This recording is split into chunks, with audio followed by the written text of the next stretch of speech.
السلام علیکم۔ آج ہم دیکھیں گے حضرت موسیٰ اور فرعون کا واقعہ۔ حضرت موسیٰ بکریاں پالتے تھے۔ ایک بار وہ بیوی بچوں اور اپنے ریوڑ کو لے کر نکلے۔ چلتے چلتے وہ کوہ طور کے قریب پہنچ گئے۔ وہاں اونچے پہاڑ پر انہیں روشنی دکھائی دی۔ انہوں نے کہا میں جا کر دیکھتا ہوں اور آگ سے مشال جلا لاؤ۔ جب وہ لوگ کوہ طور پر پہنچے تو غیب سے آواز آئی، ہم اللہ تعالیٰ ہے، جوتی اتار دو، ہم نے تمہیں اپنا رسول چنا ہے۔ وہ حیران ہو گئے، دل زور زور سے دھڑکنے لگا۔ فوراً جوتی اتار دی۔ اللہ نے حکم دیا مصر جاؤ اور فرعون کو نرمی سے سمجھاؤ کہ ہمارا حکم مانے اور سرکشی نہ کرے۔ اپنے بھائی ہارون علیہ السلام کو بھی ساتھ لے لو۔ اللہ نے موسیٰ علیہ السلام کو اپنی نشانی کے طور پر کئی معجزے بھی عطا فرمائے۔ حضرت موسیٰ علیہ السلام اور حضرت ہارون علیہ السلام فرعون کے دربار میں پہنچے اور اس کو سمجھایا کہ اللہ تعالیٰ کے سوا کوئی معبود نہیں اور ہم اسی اللہ کے رسول ہیں جو سب کے رب ہے۔ یاد رکھو قیامت آئیں گی اور ہر کام کا بدلہ دیا جائے گا، اسی لیے اللہ تعالیٰ پر ایمان لے آؤ اور ظلم نہ کرو ورنہ ہلاک ہو جاؤ گے۔ فرعون غصے میں بولا میں ہی بڑا بادشاہ ہوں میں ہی سب کو پالتا ہوں۔ اس نے دربار کے لوگوں سے کہا تمہارا اعلیٰ رب میں ہی ہوں۔ حضرت موسیٰ علیہ السلام نے فرعون کو کہا میں تم کو اللہ کی نشانہ دکھاتا ہوں۔ انہوں نے اپنی لاٹھی نیچے پھینکی تو وہ خوفناک اژدہا میں بدل گئی۔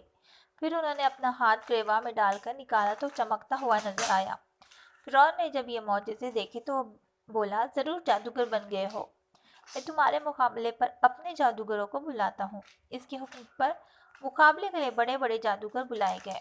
مقابلہ شروع ہوا تو جادوگروں نے رسیوں سے جادو کے سانپ بنا کر دکھائے۔ پھر حضرت موسیٰ نے لاٹھی پھینکی تو لوگوں نے دیکھا کہ وہ اژدہا بن گئی جو جادوگروں کے جادو کو کھا گیا۔ جادوگر سمجھ گئے کہ یہ جادو نہیں بلکہ واقعی اللہ تعالیٰ کا معجزہ ہے۔ وہ پکار اٹھے ہم اللہ تعالیٰ پر ایمان لاتے ہیں۔ اس پر فرعون نے غصے میں آ کر ان جادوگروں کو جان سے مار دینے کا حکم دیا۔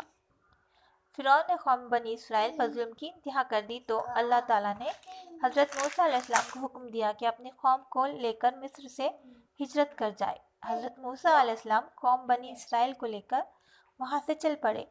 فرعون ان کے پیچھے حملہ کرنے نکل پڑا۔ بنی اسرائیل سمندر کے مغربی کنارے پر پہنچے تو فرعون کی فوج دکھائی دی۔ حضرت موسیٰ نے کہا فکر نہ کرو، اللہ میرے ساتھ ہے۔ حضرت موسیٰ نے کہا اللہ کے حکم سے اپنا عصا پانی پر مارا تو سمندر دو حصوں میں بٹ گیا اور درمیان میں راستہ بن گیا۔ بنی اسرائیل قوم اس راستے سے گزرتی چلی گئی۔